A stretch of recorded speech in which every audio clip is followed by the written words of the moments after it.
Well, folks, I'm sitting here in Pennsylvania and it's raining and I'm having my coffee.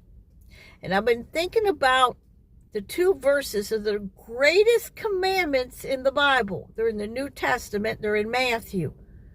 They're the two greatest commandments in the Bible. You know, there's a lot of commandments in the Old Testament, maybe 900. But we're under the new covenant, and there's two great commandments that we're to follow. One is to love God with all your heart, with all your soul, and with all your mind. That's the greatest commandment. And then there's a second great commandment that follows it. Love your neighbor as you love yourself. You know, our world teaches us today that we are number one. And think of yourself and love yourself. And God says, this is how you're supposed to love other people, like you love yourself.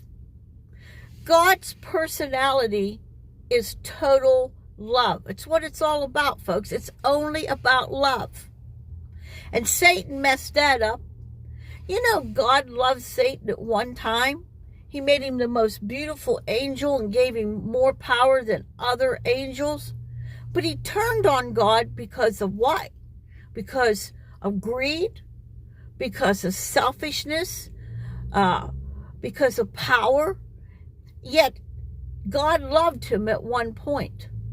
And he is what's caused all this hatred in our world.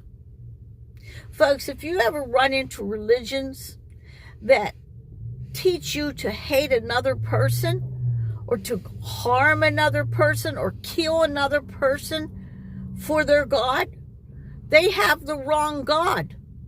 Because the only God is a God of love. It says God is love. Can't change it. That's the way it is, folks. God is love. And he wants us to love each other, one another. And anytime you see a person that's demonstrating love to another person, you are seeing God. Because that's who God is. Love. Something to think about, folks. God bless.